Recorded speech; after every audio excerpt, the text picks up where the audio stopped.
I know. Garrett had a tennis sweater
All right, folks, we are going to go ahead and start our meeting.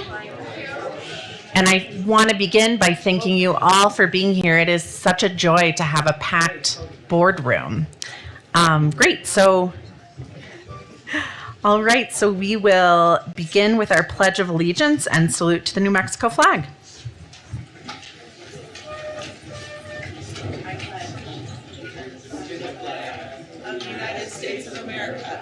To the republic for which it stands, one nation, under God, indivisible, with liberty and justice for all. I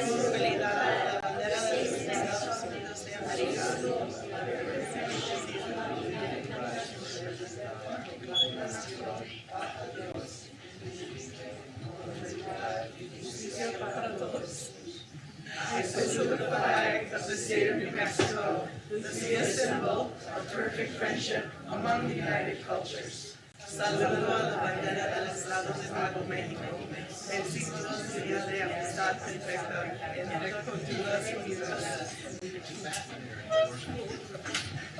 We'll continue with our acknowledgement of tribal land.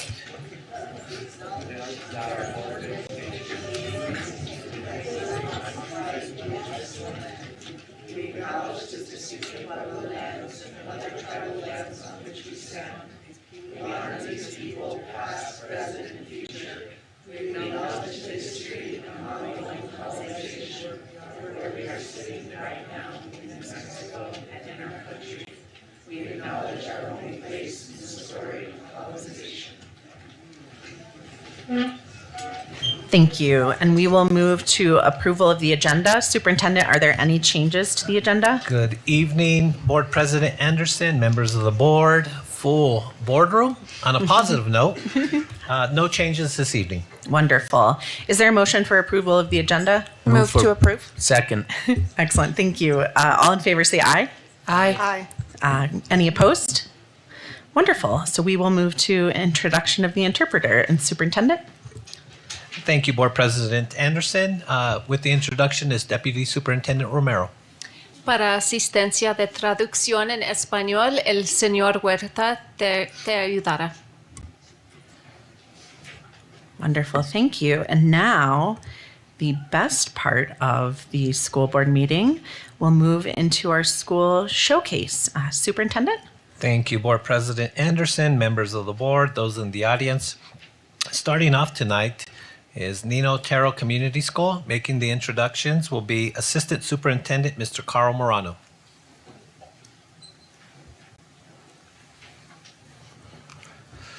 Superintendent Chavez, Board President Anderson, and members of the board, it gives me a great pleasure to introduce to you our Nino Otero administration and staff. I'd like to introduce Ms. Valerie Apodaca, our principal, Ms. Chantel Dixon, our assistant principal, and Ms. Brenda Dominguez, third grade teacher at Nino Otero.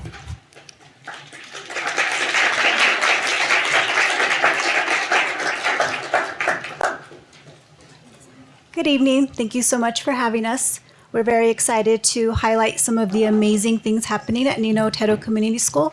And at this time, I would like to introduce you to the amazing Miss Brenda Dominguez, one of our lead teachers.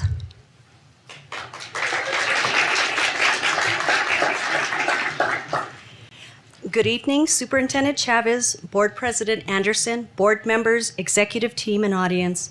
My name is Brenda Dominguez, and I am fortunate to be a third grade teacher at Nino Otero Community School.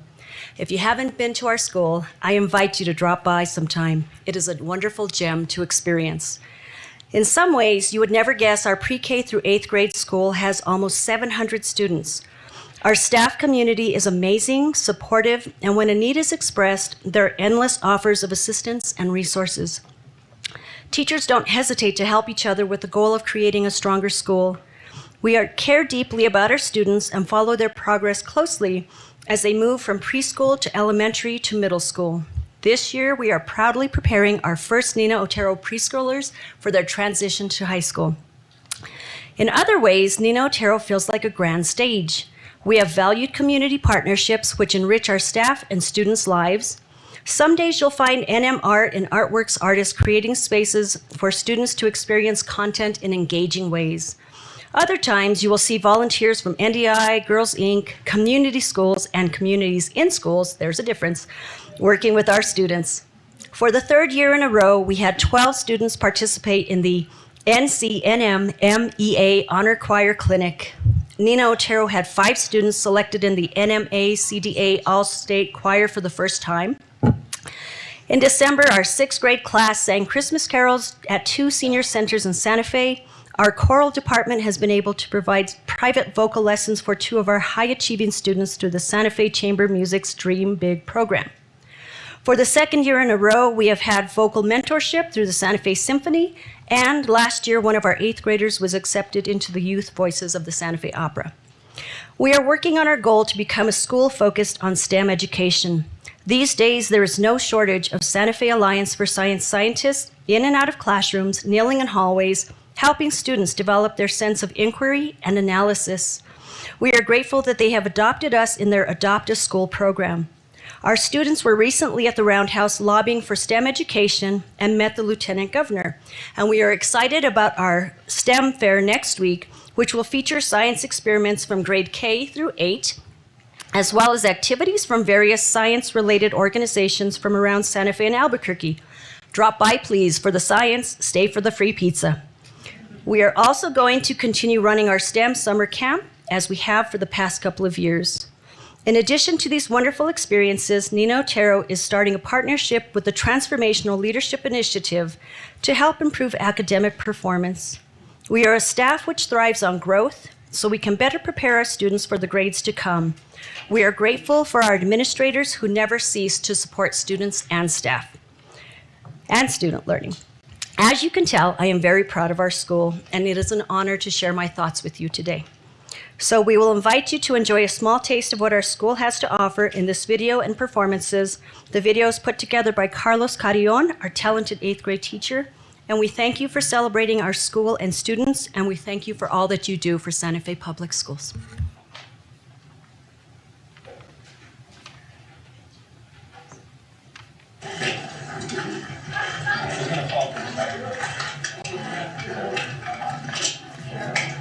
So today's outing, they're studying the health of their environment right now. We're specifically looking at high desert habitat, and the kids are just kind of taking data on the overall health of the area around the school. And so they're taking data of autotrophs and heterotrophs and just seeing what type of organisms exist in their surroundings. And so they're measuring the overall health of the area. So black crow, 6 to 7 inches. Black crow, 6 to 7 inches tall. 5 to 6 inches long wings. His beak was also black. 5 to 6 inches what? 5 to 6 inches long wings, like paper wings. My hands are cold. My fingers are cold.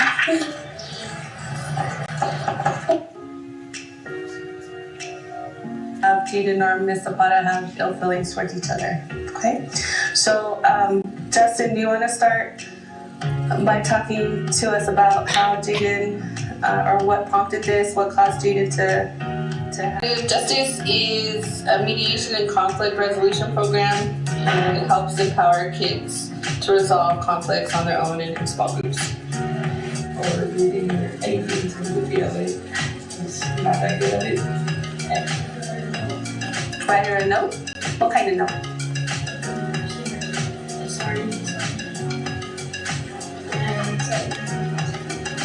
Okay, what can we do about the restrooms?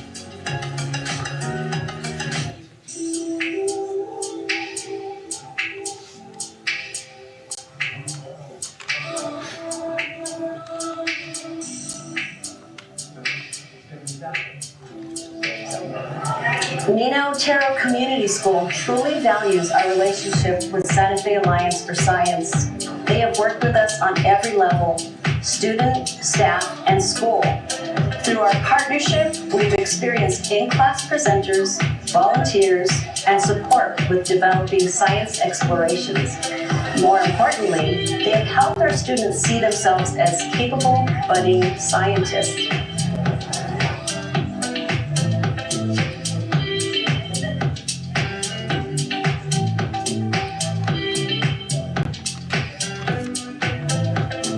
Ready? What's your second position?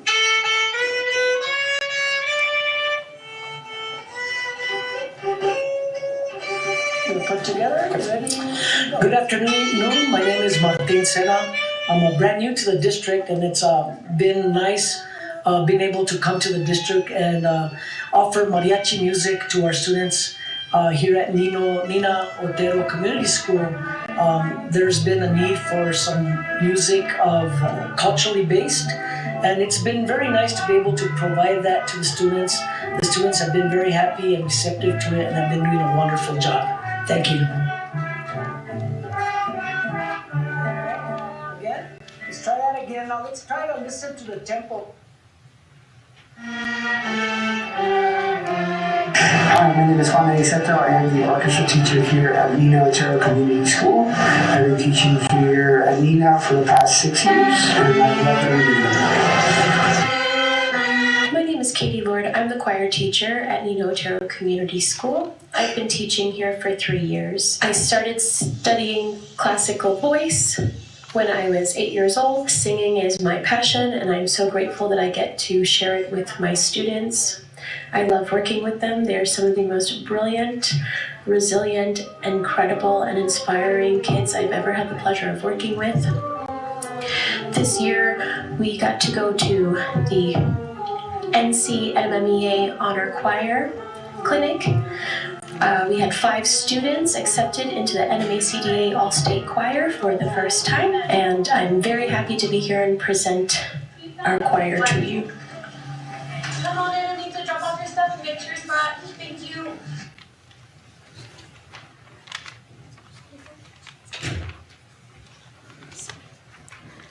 Hello, Superintendent and school board. I'm sorry. My name is Ethan Lopez, and today I'm here to represent my school, Nina Otero Community School, by talking to you about the class you just heard about, which is restorative justice. In restorative justice, we do multiple things, but we focus mainly on helping students. Students and teachers, we help them both with relationship problems, fights, or if they're just having a hard time, they can come to us and we'll try our best to resolve it. We hope to one day resolve every kid's problem at our school and the whole district, so we can have the best harmony out there. And we also try to make the kids as comfortable as possible by giving them a speaker if they don't feel comfortable, so like a lawyer in like a court case, or the teacher also has a speaker to represent them. Just to make them more comfortable, we try to make both kids and adults comfortable around us because we want them to feel included and just overall nice and feel a nice experience while doing this. Thank you guys for your time.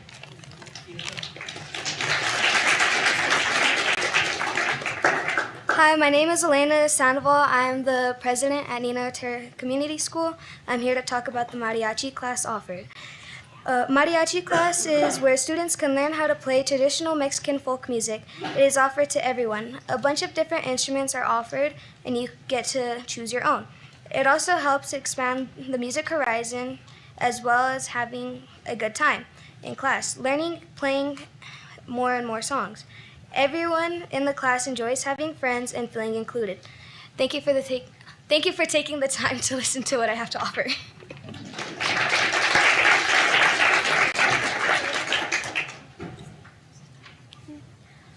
Hello, my name is Maisie Marble, and I am Vice President of Junior Student Council and a member of Natural Helpers. I also attend SAGE. The reason I am here today is because I would like to talk about choir. Choir is one of the reasons why I love school. In choir, we are family and can make forever friends. Miss Lord is my choir teacher and is very talented, so that helps us understand what we need to do in choir. Some of us, including me, will be attending the music festival, and Nino Otero will be hosting it. Choir has helped me with my problems because my choir family is always there for me. Thank you for your time.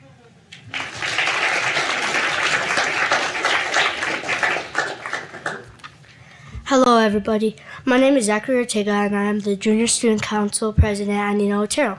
I wanted to tell you about the school culture and why I enjoy being a student at Nino Otero. There are many different reasons why I go to Nino. Nino has great academics, nice teachers, programs such as Gifted, which I am in, Student Council, and many more. Our sports teams are doing great this year. I want to mention some teachers who are confidence boosters, like Mr. Reynolds and Mr. Allen. There are probably many more teachers like that around the school that I didn't mention. But anyway, thank you and have a good night.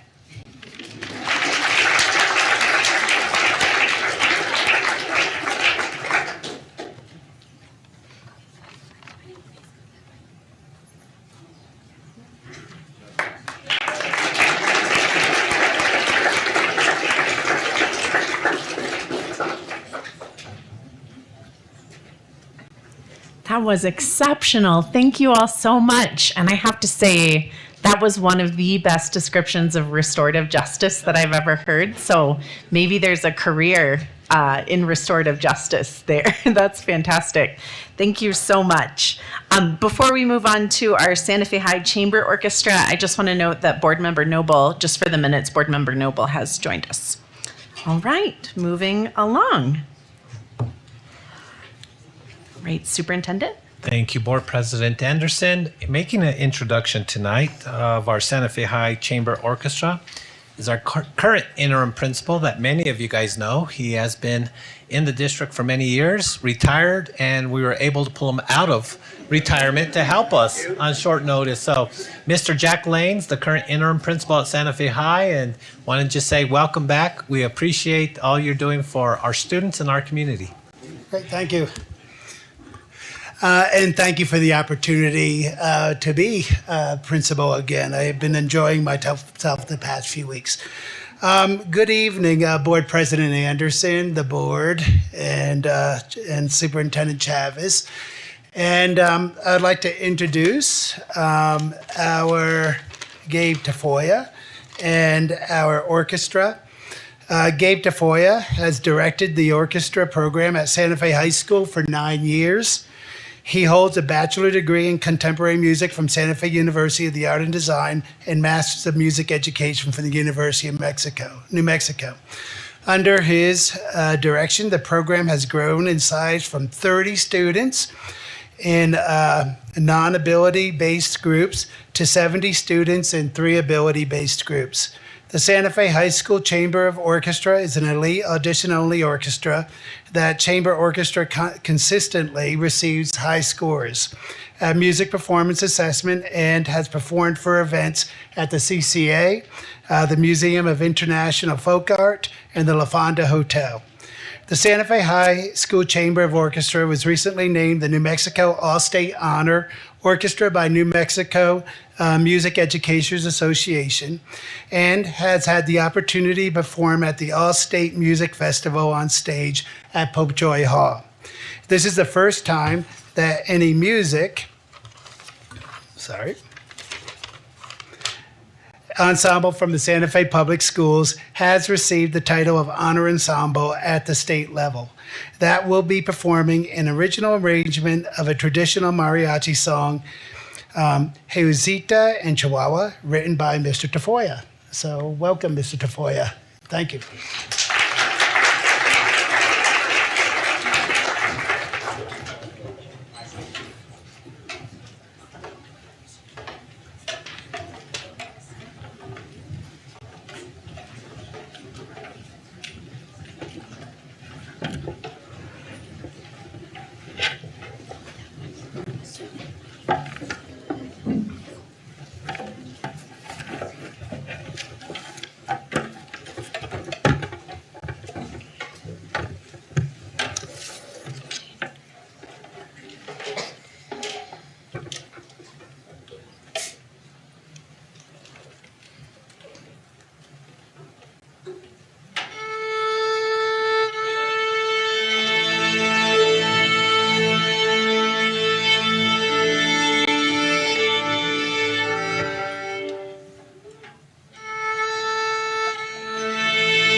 Good evening, everybody. My name is Lauren Bachicha, and I'm a senior at Santa Fe High School this year. I've been doing orchestra since I was about in 4th grade. I went to El Dorado Community School, playing a little like half-size instrument. It was like a little toy.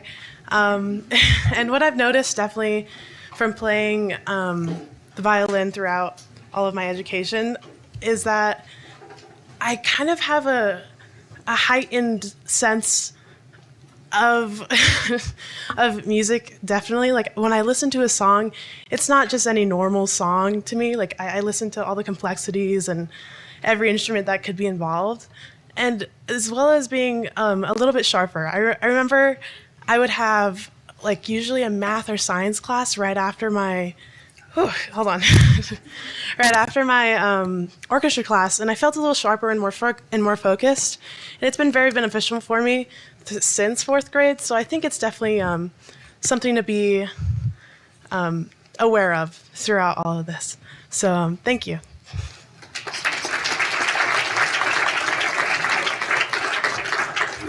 Hello, school board, board, and Superintendent Chavez. I'm so sorry, I'm bad at introductions, but I'm a junior at Santa Fe High School, but I happen to also be a student board member here, and my name's Hanbi Park, and I play the viola. And music education has had a really big impact on my outlook through education and my depth of music. I also started through El Dorado Community School, which is one of the few orchestra programs that help you in middle school. And most of my friends in Orchestra 4 actually come from El Dorado. And so I think that coming from a public school that provides orchestra classes helped us learn our instruments better and at a higher level, because Orchestra 4 is amazing. And of course, the chamber group is at a very high skill level for the state. And it speaks volumes that we won an award this year for NMEAA for the state orchestra. So I'd like to thank Gabe Tafoya for teaching us and having all the effort put into, because he puts great effort into lesson plans and the repertory picks for us. And it's just been a wonderful time through Santa Fe High and El Dorado Community College and having the capabilities of orchestra through our music education. So thank you guys.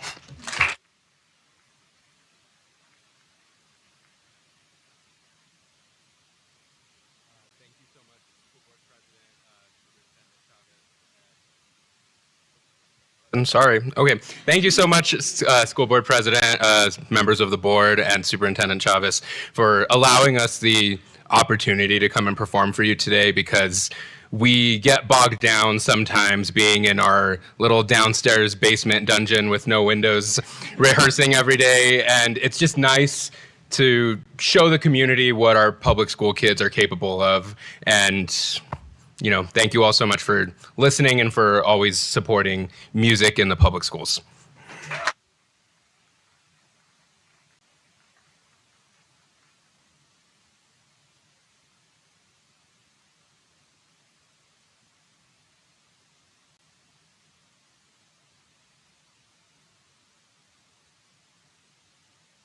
All right. Thank you so much, Mr. Tafoya, and our Santa Fe High School musicians. How exciting to have you here, and how exciting to have our student board member playing.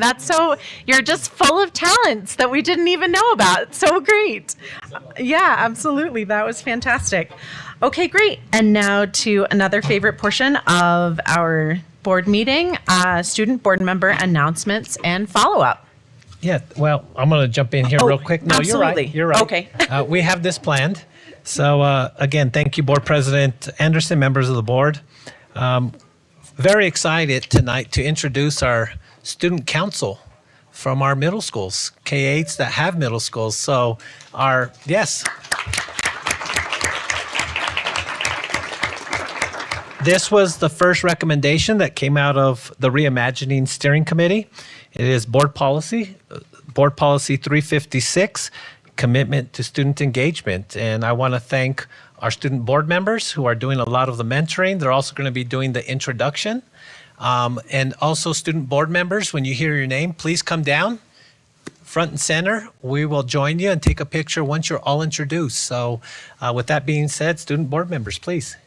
Thank you so much, Superintendent Chavez, President Anderson, and the board members. I'm responsible for El Camino Real and Milagro Middle School, which feeds into Santa Fe High. So I'd like to introduce Allison Trevazo, the vice president, and George Amador, the president of El Camino, as well as Milagro's Jake Sanchez and Emily Bridges.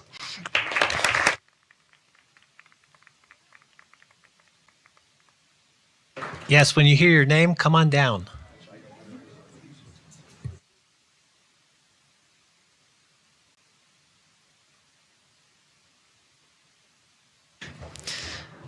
All right, and I'm going to cover the introductions for my three schools, which are El Dorado, Gonzales, and Aspen. I'm also going to cover Aaron, who couldn't make its schools, which are Ortiz and Nino Otero. So first off, from El Dorado, we have Joshua Young as the vice president and Bella Stuckley as the president.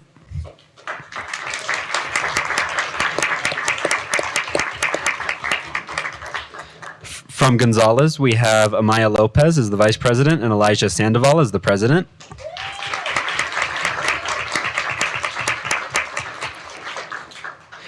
From Aspen, we have Brixen Michaels as the vice president and Alana Nadvaiz as the president.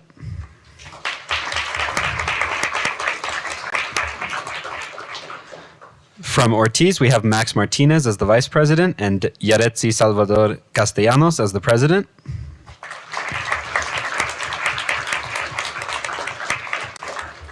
And from Nina Otero, we have Ethan Lopez as the vice president and Elena Sandoval as the president.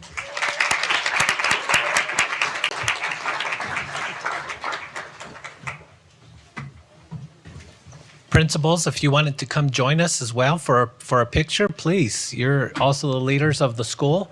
Did we cover every school, student board members? Yeah, we did. All right. Let's come on down. Let's all take a picture. This is the first year of our student council members. And you have representatives? Oh, bring them down. Anybody sponsoring helping out our student councils, please come down. Come on.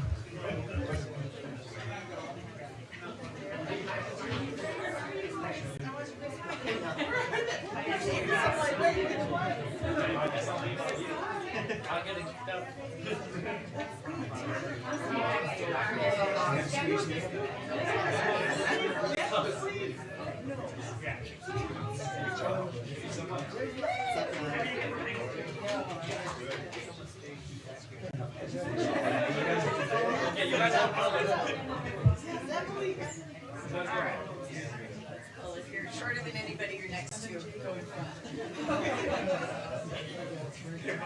It is. Ready? All right, right here.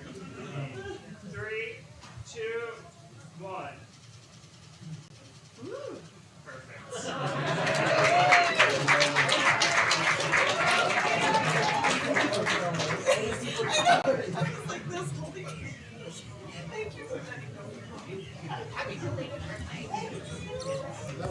Thank you guys, appreciate it.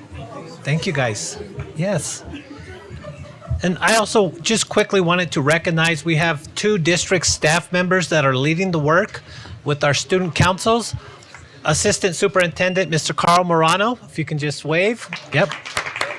And our work-based learning coordinator, Mr. Jose Villarreal.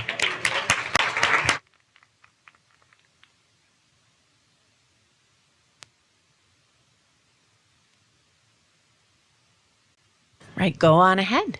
All right, thank you so much. I would just like to mention working with the student council is a great opportunity for us, and it helps us moderate what they're doing. And so for Milagro, what they're doing is they're working on a leadership program that incorporates mentorship where natural helpers support the students at Amy Bell Elementary School. So I just wanted to mention that before we got to the Santa Fe High announcements. So as we know, the new Commons was built, and there was a ribbon cutting on January 25th. Thank you to all the district representatives for attending, and we're planning for more performances during lunch throughout the year. On Wednesday, we celebrated 450 students reaching honor roll with a 3.5 GPA or higher at Santa Fe High. We look forward to the musical production of Little Shop of Horrors, sponsored by Reed Mischief and the Thespian Club, which will be featured February 23rd to the 22nd. Thank you to Peterson and Mr. Caldwell for taking 100 students to the Roundhouse on Friday, February 2nd, to see the legislators in action. And earlier this week, the Santa Fe High Botany Club hosted a local thrift shop to raise money at the bottom of A building, which was a huge success. So that's all for Santa Fe High announcements, and I'll pass it on to Lucas.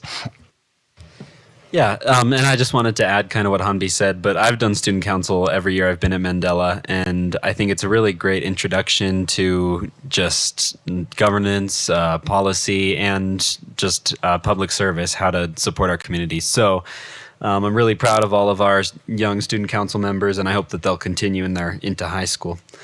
So I'll be covering announcements for Aaron, for Capital, and also all three of my schools. So for Capital, the treble choir did an outstanding job performing the national anthem at the basketball game on Friday, February 2nd. They celebrated academic achievement last week by awarding donuts and certificates to our honor roll and merit roll recipients. This was 400 students. They inducted new members into their National Honor Society. And they invite the community to join them at the Southside Library Friday, February 9th from 3:30 to 5:45 for the opening reception of our student art show. Their students' work will be displayed the month of February at the Southside Library. For ECO has had the Northern NM Educational Opportunity Center come in and work with seniors with applying for financial aid for post-secondary opportunities, and ECO after-school tutoring is in full swing for the second semester. Students can take advantage of tutoring 4 days a week after school with Mr. Z. For Desert Stage students have been taking advantage of office hours to get extra help with assignments and catch up on missing work, and Desert Sage 8th grade students were selected and participated in NAEP testing. The National Assessment of Education Progress provides important information about student achievement and learning experiences in various subjects, also known as the Nation's Report Card. And finally, for Mandela, 9th grader Sonia Mendez has won 2 prestigious awards from the New Mexico Art Education Association. She won first and second place for painting. She has also won a scholarship to study at Oxbow in the summer. Sonia has been a student of Miss Riders for 3 years now.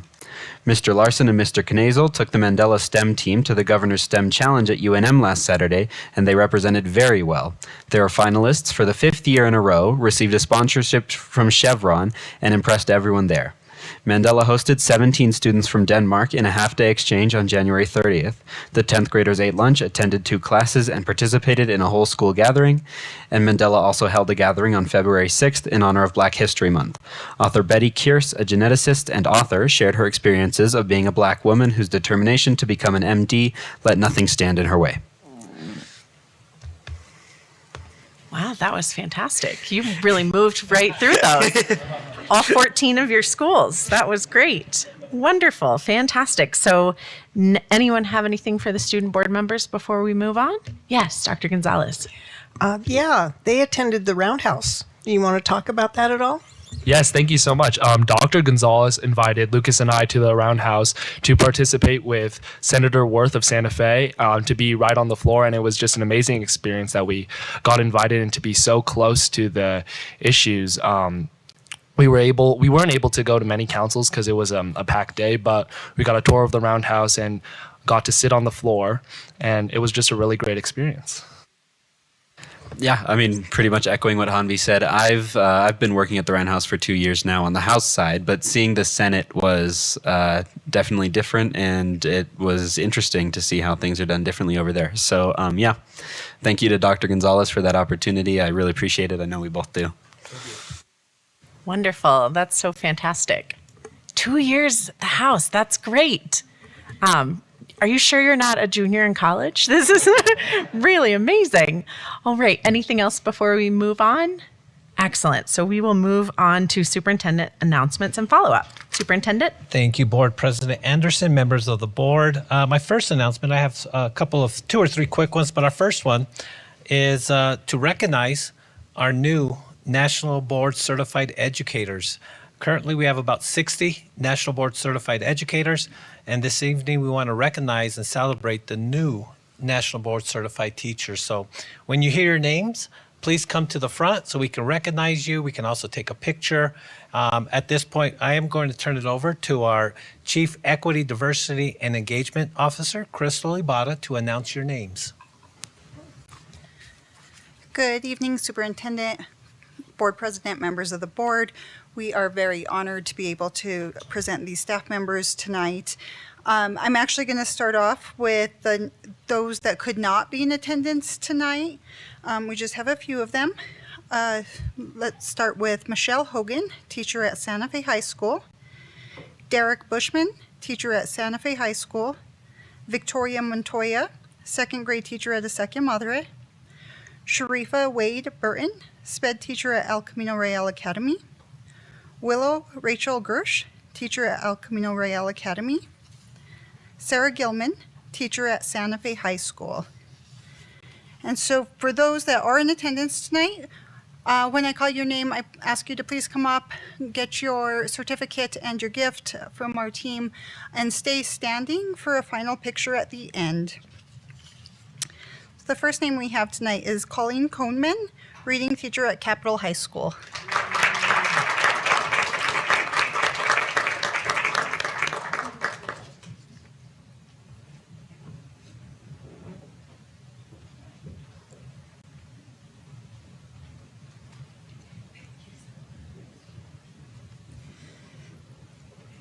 Next, I have Kevin Dutcher, counselor at Mandela International Magnet School.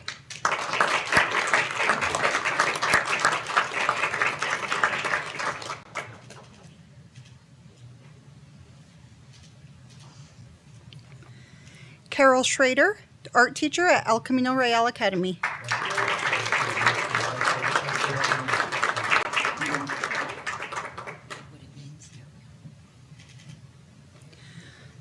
Thomas Tyson, fourth grade teacher at Adelaya Elementary.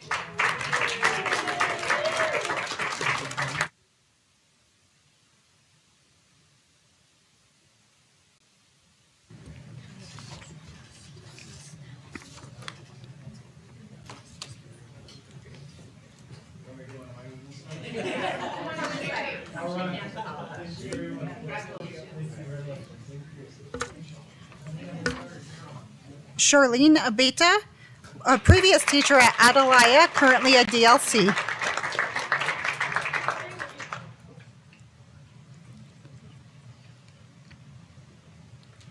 Elaine Blazer, fifth grade teacher at Carlos Gilbert Elementary.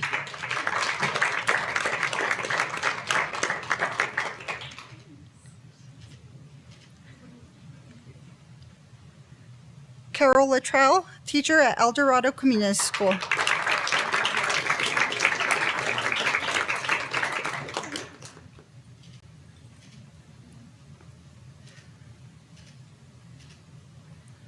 Carmen Moon, AP Seminar and Honors English teacher at Capitol High School.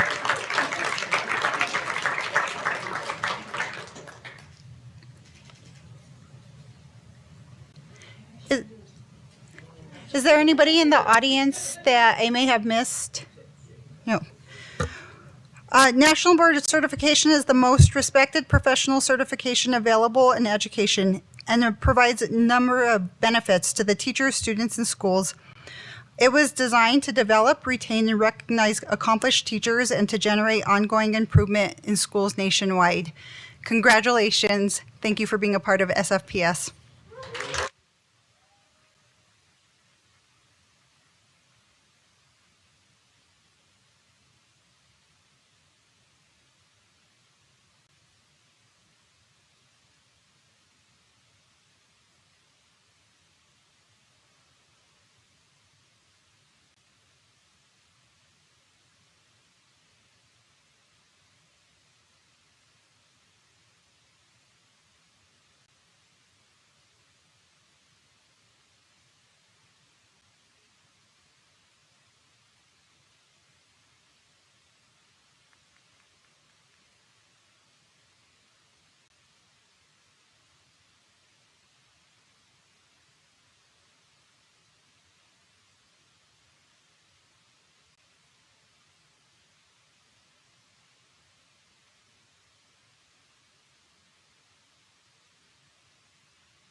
All right. Do you want to say something, anything? Congratulations or something. Congratulations, teachers, and thank you for all of your hard work. I know that that is not an easy feat to accomplish, and we are so lucky to have so many National Board Certified teachers in our district. Excellent. So, Superintendent? Yes, thank you very much, Board President Anderson. Just wanted to make a quick update. House Bill 2, I know this is on everybody's mind, what the raises potentially could look like. Right now, the way it reads is a 2% salary increase with an average of 2% on top of that. So again, we'll continue to monitor as we're going into budget season and follow House Bill 2 and see where the raises will be going. Also, that is passed, it's currently sitting on the governor's desk for signature, is House Bill 171, which changes the requirements for incoming freshmen of 25-26. You'll still be required to have 24 credits to graduate. 22 will be prescribed by the state of New Mexico, and then local authority will determine the next two. So we'll be doing a lot of research, a lot of work behind the scenes. We don't have to make a decision until about a year from now because it does not impact the incoming freshmen next school year. Then last but not least, just want everybody to know, because we're already getting phone calls, I'm sure many of you guys are, we are starting to work on draft calendar for the 24-25 school year. Deputy Superintendent Romero is putting together the calendar committee to be in accordance with our Board of Education policy. So we're hoping to get that accepted by the Board of Education and published as soon as possible. And that does conclude my updates this evening. Thank you. Wonderful. Thank you so much, Superintendent. Does anyone have any questions or comments for the Superintendent? 'Cause I just wanted to say that I am particularly excited about House Bill 171. One of the things that we've talked about is making sure that students find relevance in what they're learning. And I'm hopeful that at a local level, we can help provide our students and meet their unique needs. So thank you so much for staying on top of that. And I know people are really excited to find out the calendar. Yeah. So thank you for that update. All right, excellent. So we will move on to public forum. Superintendent? Thank you, Board President Anderson, members of the board. With us tonight, as always, is our Public Information Officer, Mr. Cody Donorski. Try being slick. Good evening, Board President, members of the board, Superintendent Chavez. There are 5 people signed up, but I have a feeling they were with the groups prior. But I will read them off. Gloria, I can't even read the last name. Maria, Colleen Corman, Tom Ayers,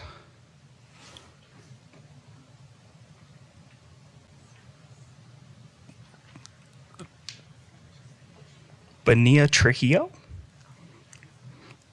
and then Margaret Johnson.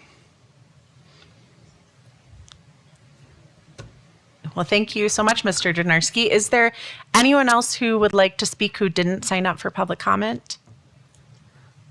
Okay, excellent. Thank you so much.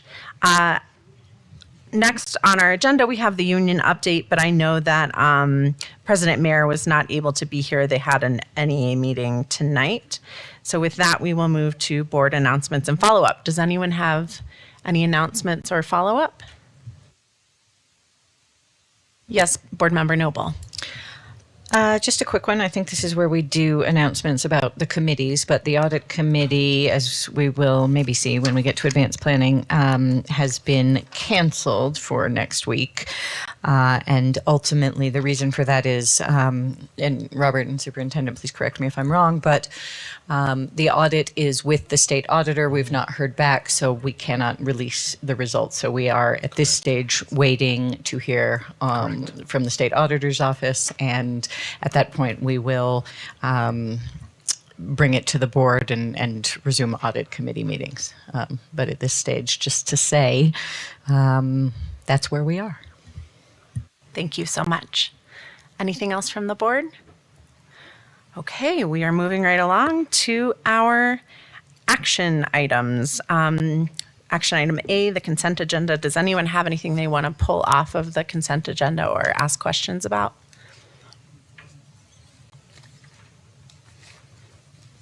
Okay, is there a motion? I move approval of the consent agenda. Oh, yeah, go ahead. I'm sorry. Oh, I'm sorry, I think Dr. we need to Gonzalez. pull out the minutes from the last meeting because I was not present. Oh, okay, fantastic. So we can then vote on the consent agenda items 1 and 2, and then we'll vote separately on the minutes. Is there a motion for consent items 1 and 2? I'll make a motion for approving consent items 1 and 2. Thank you. Is there a second? Second. Okay, excellent. Thank you so much. All those in favor of approving items 1 and 2, please say aye. Aye. Any opposed? Excellent. And now we can vote on the minutes. Is there a motion to approve the minutes? I will go ahead and make that motion. Second. Excellent. All those in favor of approving the minutes from January 25th and the January 27th meeting, say aye. Aye. Excellent. Any opposed? I guess I abstained from the 25th. Oh, right, but you vote abstained. Yes, for the 27th. Oh, okay. Should we do those separately then? Or no? Oh, okay. All right. Let's back up and vote on them separately so that we make sure that we do it appropriately. Is there a motion to approve the minutes from the January 25th regular meeting? Move for approval. Great. Is there a second? Excellent. All those in favor say aye. Aye. Any Abstain. opposed? Excellent. Thank you so much. Is there a motion to approve the January 27th meeting minutes? I make a motion to approve the January 27th special meeting minutes. Is there a second? Second. All right. All those in favor say aye. Aye. Any opposed or otherwise? Excellent. So we will move on to action item B, reallocation of 2021 GO bond funds. Superintendent? Thank you, Board President Anderson, members of the board. We're presenting this for approval because of cost of construction. Both of these projects at the time were appropriately assessed and budgeted for. However, rising costs has increased what we need to complete them. They're both projects underway. Ortiz Middle School has already begun its request for upgrades of HVAC, mechanical. They've already been working on restroom upgrades, things of that nature that really help us keep a clean and healthy school building in operation. And then second is to complete the Eco Campus Phase 2. Again, it was originally budgeted. However, with construction costs continuing to rise, we need to ask for an increase to complete both projects. Excellent. Thank you so much, Superintendent. Are there questions or comments from the board? I just have one question. Can you remind me what is in the Eco Campus Phase 2 project? What's maybe just a quick summary of what's contained in it? Yeah, absolutely. And I think I'll ask some of our team members who are in the audience to assist me. Deputy Superintendent Wagner, just remind us what's in Phase 2 of ECO. Sure. Good evening, Board President, Board Members, Superintendent Chavez. So just to clarify, and it's a lot of information, but we're just now completing Phase 1, which did get additional funds. And that's about to have a ribbon cutting. We can't wait to invite you. And that's administrative offices in all the core facility, the media center, a multi-purpose gym and cafeteria. So we're opening the new front door of ECO this spring.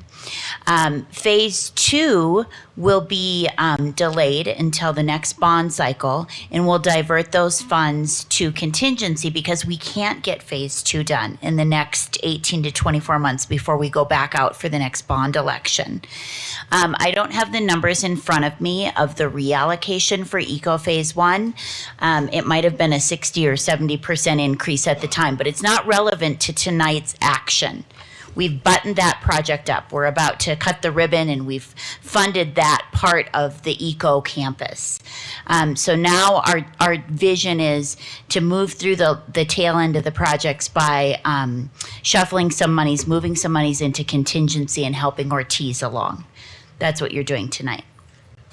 Excellent. And just to clarify, just what was in Phase 2, was that a separate can you remind me what the facility? I'm sorry, No, Board you're- President, back to your original You're question. totally fine. Board members, Superintendent Chavez, Phase 2 really needs to be defined. It needs to be redefined. Its original intent was to upgrade the shops and the portions of South Campus that originally became eco.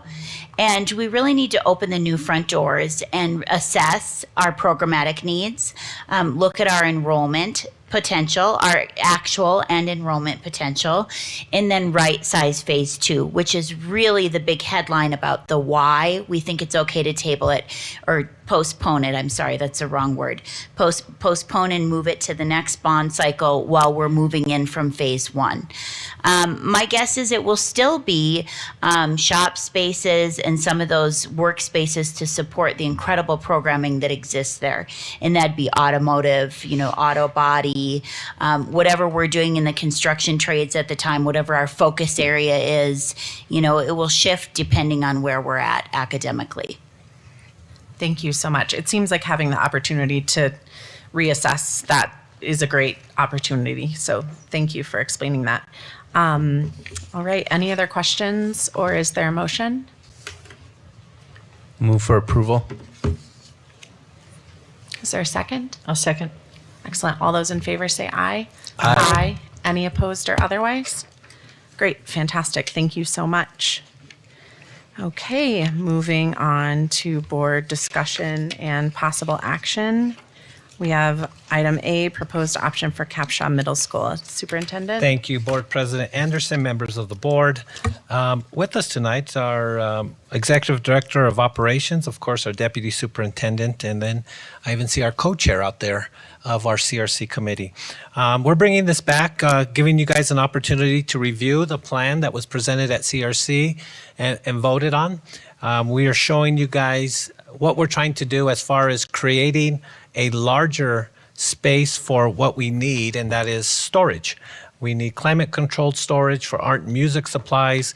We just need an up-to-date storage facility for those on the CRC, and we have 2 board members here. We actually got to walk them through our current storage facility and really show them the need that we have and we've had for a number of years. The previous storage facility, not the one that we're currently using, was the old Eco Campus, and it's now the new gym. And at that time didn't have electricity. You almost had to use flashlights and plug in lamps so you can see what was in there. So again, this is moving the district forward. It's a much needed item for the district. But also part of this presentation is to show you how we can preserve the gym for additional use, because that is one of the better gyms we have in the district. So again, I'm going to hand it over to the team, and then we will go from there. Deputy Superintendent Wagner. Thank you, Superintendent, Board President, board members. This is a little bit of a repeat with an answer to a question I believe that Ms. Noble asked the last time we discussed this item. So I will try not to repeat, but I'll try and go slow enough that we're thorough and we can make a thoughtful decision tonight based on the staff recommendation. But the CRC has heard multiple times on behalf of the staff that the superintendent just talked about the dire need for district storage. And we identified after many iterations of study, the old Capshaw campus as the best place, the most probable place to reuse a facility and create district storage at the lowest possible cost, offering the most flexibility for the future. Okay, so this was studied ad nauseum for months and then presented to the Community Review Committee, the CRC, multiple times. As the superintendent said, they got to walk the building and look at the ideas that staff put together. The building is an old middle school building. It was taken offline. We know it's not appropriate for student use anymore, and it costs the district about $100,000 a year to maintain in its current state.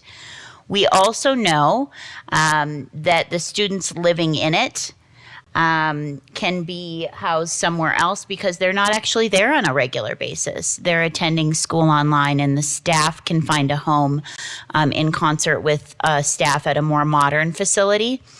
So we're excited for that opportunity for them. So the building has multiple parts, and when we came last time, I think it was before winter break, we talked about utilizing some of the parts of the building for storage, demolishing several parts of the building because it's a maintenance, it's a maintenance burden to continue to keep a building that you're not using for students or for a prescribed purpose. And then we were asked by Board Member Noble to consider, or asked by a couple of board members actually, to consider whether or not we could retain a gymnasium for some kind of public use or district use or occupancy, still maybe have storage, but what other options were there? How could the facility serve our needs in a way beyond just storage? Okay, and so we took that assignment and we revisited the storage idea and presented something to you tonight that's a little different than what the CRC approved, but it's not a stretch because it provides the district with the same amount of square footage. It serves all the staff and programmatic needs that the superintendent spoke about a minute ago. It reduces the need to maintain the facility, and it retains the gymnasium for whatever potential use the district wants to consider. And so we do have multiple slides. I'm not following them, slide by slide, but we have multiple slides that outline for you what this would look like and how it's a piggyback off of what the CRC recommended to you. So the CRC recommended to you that we reallocate some funds and appropriately reuse this facility for storage. We're showing you that you can do what the CRC recommended and retain the gymnasium for a couple $100,000 more, and we believe it's an appropriate use of some funds available to us from the last bond cycle. So I can dig in deeper. We can call up staff. The slides articulate everything I just talked to you about. We also have our co-chair of the CRC here tonight, Ms. Jody Wheeler, and I'd like to call her up on behalf of the CRC because they worked on this issue for many meetings, as I said. And then we can speak to any questions about the modifications we made for the board.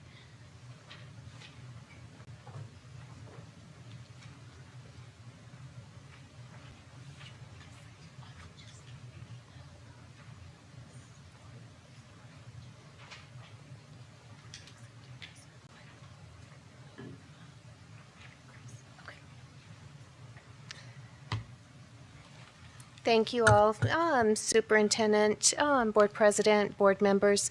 CRC, as Ms. Wagner expressed, we all sat through many meetings trying to figure out what was going to be the best for our district. And lots and lots of conversations.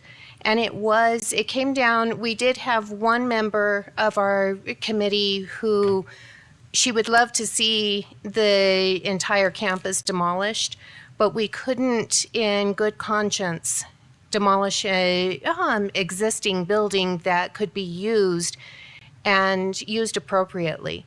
So I would say 99% of the members support this, and we've talked about your request on the gym, and we can support that as well. Thank you so much. Excellent. So moving to questions. Yes, Board Member Blazay. Thank you. I just wanted to note, because I didn't hear it said so far this evening, that the committee, none of the committee members felt like this was an ideal long-term solution. Like, this is a great location in our district. It's centrally located. And so I don't think anybody was saying, let's keep this for permanent district storage. It was more, if we're talking about what the campus needs right now and what the expenses are that are associated with that, knocking down the building when we have a storage need that is met here for the time being, as we're getting ready to engage in the facility master plan and going through reimagining, that this made sense for right now, not forever. So I just wanted to put that out there. Great, thank you That's so all. much. Thank you. Anyone, anything else? I have some stuff, but anyone want to jump in? Okay. So I just want to say before we start how much I appreciate the work of the CRC and how much thought, I know how many hours you all put into considering this, and staff as well. And I just want to be clear too, any movement to bring this back in front of the board and look at kind of what you all looked at is certainly not questioning, at least on my part, any recommendation by the CRC, but just wanting to get more information and make sure that we're doing our due diligence. So I really appreciate the work that you do. Let's see, that question is not all that relevant.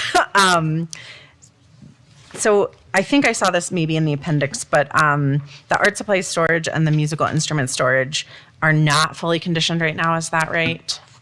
Or are they? Our current? Yeah, the current, where the art and music things are being stored right now. Where are they, I guess, is my question. President Anderson, I wish we did have some of our band and our choir people here, but currently they're stored throughout the district in some conditioned places and some not conditioned places, and some that are appropriate and some that are a spare closet. So with this ability to use this facility for that, we would be solving that problem. That's great. And if I can just add to that, sorry, Board President Anderson, a lot of the art and music supplies are in the old BF Young gym. And I don't know if you've been in there or not, but it's not ideal for long term. And currently at the Capshaw site, we do have, speaking towards executive director's comments, they have some band equipment there, and Board Member Bozay can help jog my memory. Some practice rooms, I guess they would be called. Yeah, they were like soundproof. There you go. Music rooms. I think they can be for practice and also for recording. Right. That are pretty impressive. Cool. And so to your point, it's across the district. One of the discussion points we had at CRC, as we were looking at locations, we wanted to keep it off an occupied campus so we don't have trucks and visitors going in and out of a campus. And this one right now doesn't house in-person students. And so it made it ideal to be able to access the storage without disrupting the school day. Great, that's fantastic.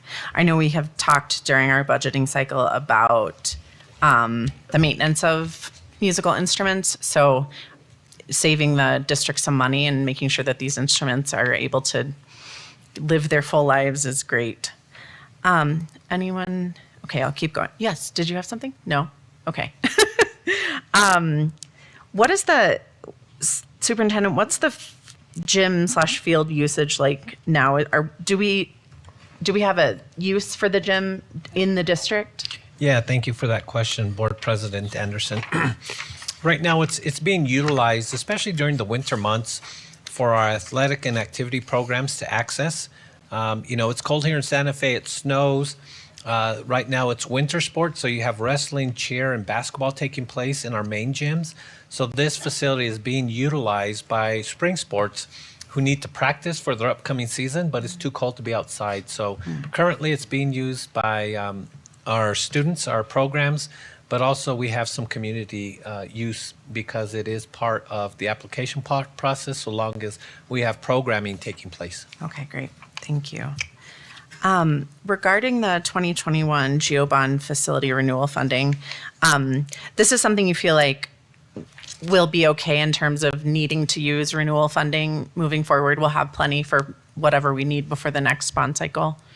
Yes, President Anderson, during the 2021 Go Bond cycle, we were also asked to close out the 2017 GO bond cycle, which had rollover cash that we put into the facility renewal projects. We also had mill levy near the end of that process that we needed to expend to. So we more than funded this reallocation. We spent somewhere near $2.8 million on facility renewal projects that were, I guess, mill levy funded and 2017 GO bond funded. So we didn't impact the amount. We know prices of everything are going up, but we didn't impact the amount, or this will not impact the amount that was allocated in the 2021 GO bond cycle because there was other funding for sources. Thank you so much. And Deputy Superintendent, I'm sorry if you said this earlier, and this might be a question for the superintendent, but I just want to make sure I apologize if I'm asking you something that you already said. How many students do we have at Desert Sage right now? We currently, K through 12, have about 350 students. If you remember when we opened Desert Sage, it was because we had a big need from requests from families to go online. And during that first year, we had over 550 students. So now it has shrunk by about 200. Our lower grade levels have very, very few, so we're looking at different options as we move forward. We will bring a proposal in the upcoming board meetings about Desert Sage and housing them potentially at ECO, because ECO does have space, does have room. They have a brand new facility, so we could possibly expand programming for those Desert Sage students.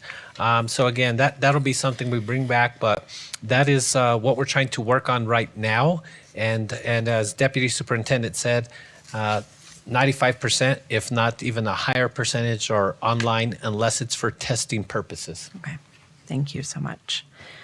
So on that point, yeah. if I understood what you implied there, Superintendent, they have a need for a facility for testing purposes primarily. Correct. Okay. You are correct. Thank you. Okay, great. And then I guess this is just a broader question in terms of having money, moving money, what we're doing with our money. Are there any other projects? I know we had to move stuff for the Santa Fe High from contingency over there. Are there any other projects that we expect to run over budget that you would need money to cover? So, board president, board members, superintendent, it's normal and customary to move monies within a bond cycle. Once you do a facility master plan, you're implementing projects over a 5 to 7 year cycle. So things change, needs change, the economy changes. In this bond cycle, the $100 million isn't getting us as far as we thought it would because every project has come in over budget. So the short answer is yes. We anticipate, in addition to Ortiz needing additional monies, that the transportation facility, which was designed to give our transportation employees a professional space, that has come in over budget. So we anticipate going to the CRC for additional monies for that.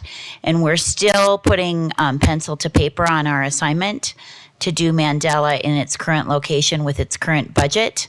But that is looking like there might be some strain there as well. And so what this recommendation does is it defers what would have been the final project in the bond cycle to the next bond cycle. It gives these other projects hope to finish. And it leaves us with all the funds we need to do other things and take care of needs across the district, as explained by Executive Director Romero. Between mill levy and the monies we've already spent, already have encumbered, we're not leaving other things already identified as a priority undone. But there are going to be a few things in addition to Eco Phase 2 that have to move into the next bond cycle with this cost escalation. They're just not specific projects with the school name that would be easy to grab onto right now. It's just, sort of a squeeze. We're at the end of the cycle and we need to squeeze and move things to the next cycle that are realistic. Okay, thank you so much. Those are all of my questions. Yes, Board Member Noble. Thank you, President Anderson. I was just looking at the cost to maintain page, and just making sure I'm understanding what we have in the first two charts. Our maintenance and renovations from school year 18-19 to the present. And then the third chart is not spent money, but money that was estimated in the 2021 facility master plan. I mean, in other words, we didn't re-roof for $2.1 million in that last chart. Yes, Board Member Noble, President, Superintendent. On the last little graph that or chart that you see there, those are funds that the 2021 Facility Master Plan identified as high priority needs to be addressed soon. I just did like the 1 through 3 priority needs, which now, 4 years later, they're probably 1 and 2s, which is the highest priority to be taken care of. So that's something that we would need to look at by maintaining the entire facility. Those types of costs, if we want to maintain the entire facility and replace the roof and the HVAC system. But that's not what we're proposing tonight. Those are just costs that the Facility Master Plan identified as high priority needs. Right. And so just to clarify, the first two chunks are spent money. The third is Facility Master Plan, but not spent money. That is correct. Okay. Thank you. And then I guess my question on the point that Board Member Bozé brought up is, what is our long-term thinking about storage if this is not considered a long-term solution? Board Member Noble, President Anderson, and board members, we do think that this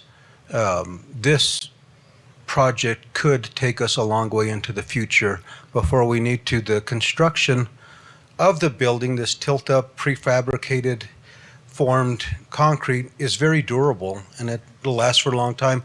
We probably will have to invest some money in some HVAC systems to keep areas that environmentally sound for the storage, but we're not having to do it to the level that we would for a school, which requires a lot more expense to do that.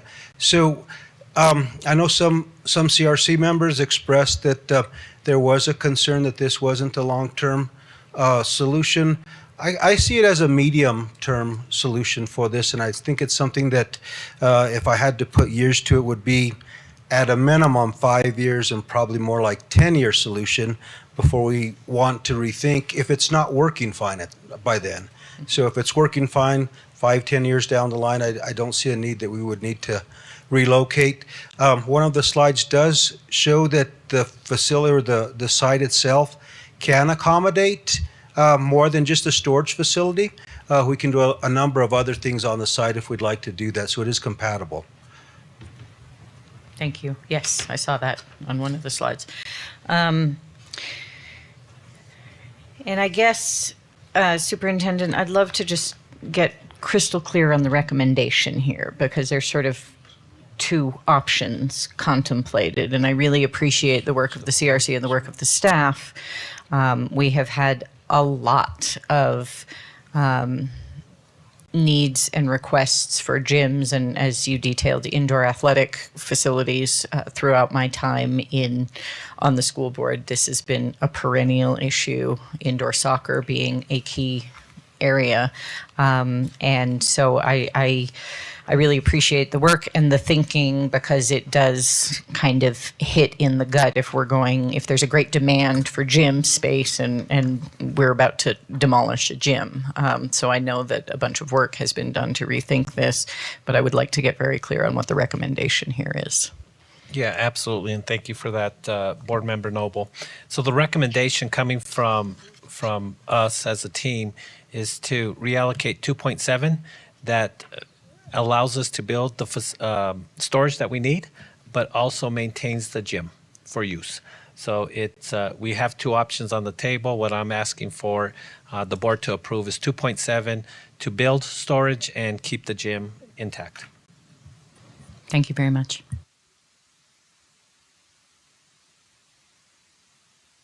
Anyone else? I'll go ahead and move approval of the recommendation the Great. superintendent just outlined. I'll second. Is there, sorry, all in favor? Yeah, I just wanted to tack on, I believe, to what the superintendent outlined, that is also the partial demolition. As Partial. well as the construction, as well as the preservation of the gym. great. Thank Okay. you so much. Excellent. All right, all in favor say aye. Aye. Any opposed or otherwise? Okay, excellent. We have approved 2.7 million for our new storage. Great, thank you. Yeah, excellent. So moving on to excellence in student achievement.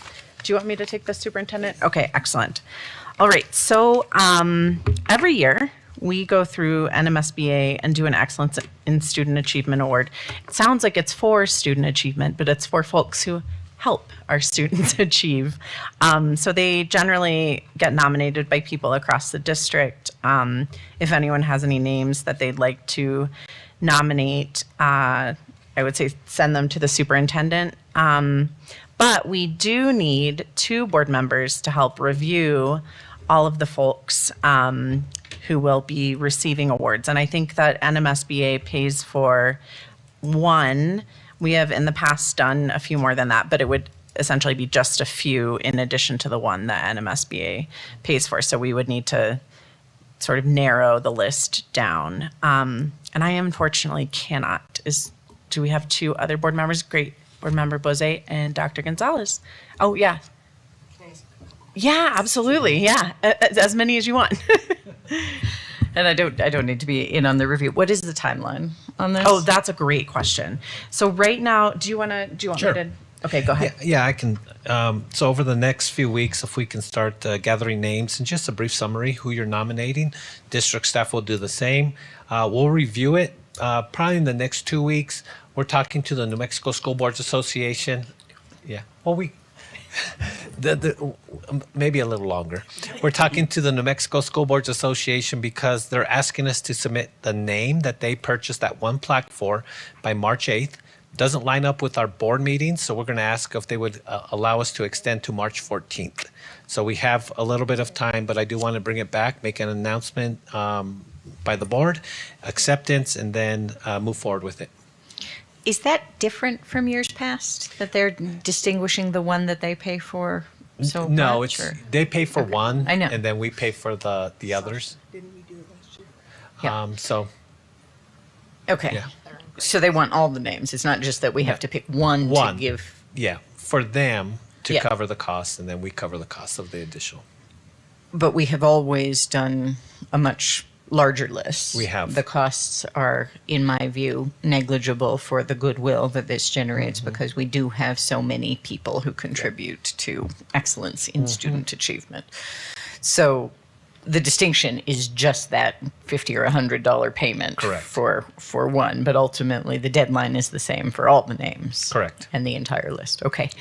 And just to say, having seen this play out a number of times, I do feel it's pretty important to have a good list to recognize people who are working so hard and often without recognition for our students that I will always advocate for more names going on the list and us not getting too worried about trimming it when there are so many deserving. I mean, obviously it has to be within reason, but so many deserving people. Thank you for bringing that up. That's fantastic. I had so much fun nominating my folks last time and getting to write the little blurbs for them. It was really fun, and I think I may have gotten carried away. So thank you for bringing that up. Okay, so Dr. Gonzalez and Board Member Bose.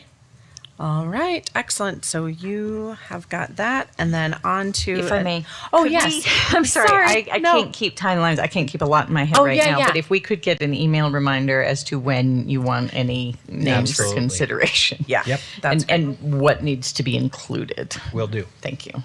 excellent. Anything else before we move to advanced planning? Yes. Oh, yeah, absolutely. Sorry, I just had a quick question. So is it you guys that all nominate names, or who can nominate?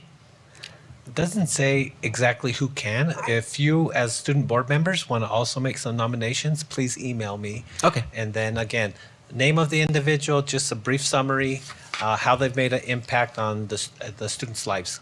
Okay, thank you. And I'll We- just. Oh, go ahead. No, So you go sorry. ahead. I'm so Yeah. sorry. Are we able to nominate more than one or just one?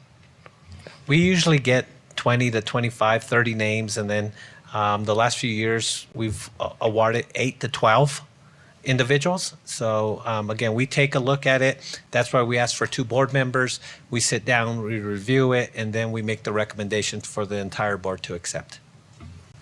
Nominate more than one. Yes, absolutely. And just, I'll read this. I'll just read the criteria so you all have it. The recipient is either an individual or group. So it can be a group that played an important role in improving student achievement at the district level.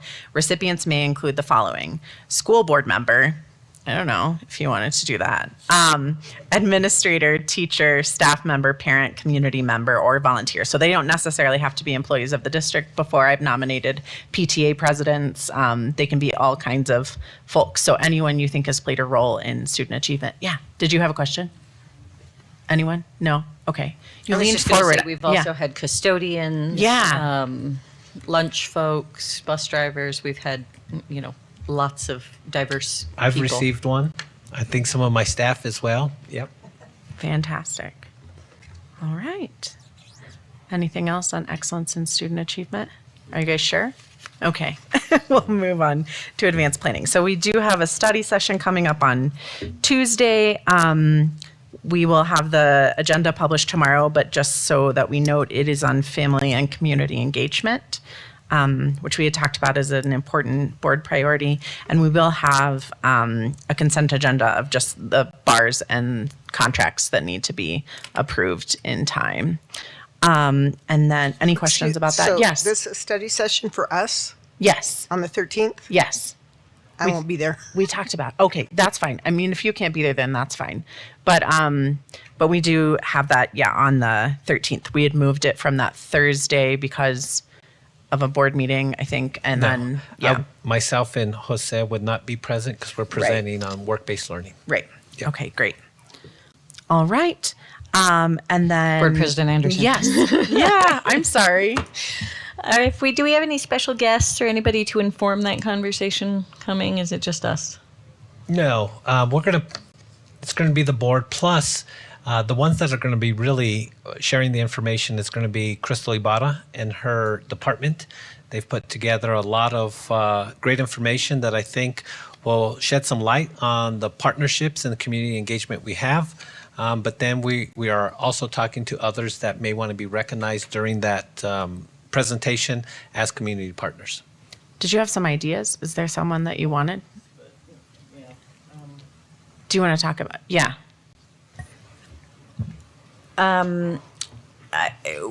I think we can think about this, and understanding what we do is probably baseline. We may want to, it strikes me that for a conversation on family and community engagement, that we might want to have some families and community members. But it might be good to establish a baseline and go from there and see if we want to open the door wider to invite ideas, comments, whatever we are seeking to achieve with this conversation. Yeah, I think this could just be the beginning and kind of finding out what the district is doing now and then bringing in folks. I think making a note to say that this is not the one family and community engagement study session that we do this year, but just the initial, I think. Yeah, makes a lot of sense. Yeah, if I can add, a great point. This will provide a baseline, giving everybody an overview of our partnerships. I think we had over 260 partners, but also all of the initiatives that Crystal and her department execute for us. What she likes to say, and I love it, is her department's about executing board and superintendent initiatives. So you'll see a lot of those things in the presentation. Great, fantastic. Anything else on that one? Okay, great. And then audit committee, it's not happening on the 15th. As board member Noble has let us know. Explained. Thank you for that information. Then we will have a meeting on the 22nd, the 14th, and then looking far out, there will be a CRC meeting in March. Anything else on advanced planning? Just want to put on yes. your radar, thank you, Board President Anderson. We have the end of March, if I remember correctly, the 22nd-ish is when we're having spring budget workshop, which is when we start to take a look at costs for next year, unit values, increase of benefits. And so we're looking at April, a study session in April to really talk about the budget as we move forward. Okay, great. Will we be able to find out at that March meeting maybe just a little bit about what you've covered in the workshop? Absolutely. Okay, great. That would be fantastic. The sooner, the better. We are always rushing, not rushing, but yeah. If I may, if I heard correctly, it looks like we have a board meeting on March 21st. The budget workshop is on March 22nd. So if we wanted to move the board meeting to March 28th. I misunderstood that as February. I'm sorry. Mr. Martinez, when does spring budget start? Is it the 21st or 22nd? 20th. There you go. So we could Okay, so you'll be deep in it on the night We of the will. 21st. And Yeah. anyway, Superintendent, I would just say you can sort of think Perfect. about that intentionally. Thank you. Thank you for bringing that up. All right. Anything else on advanced planning? Okay, I am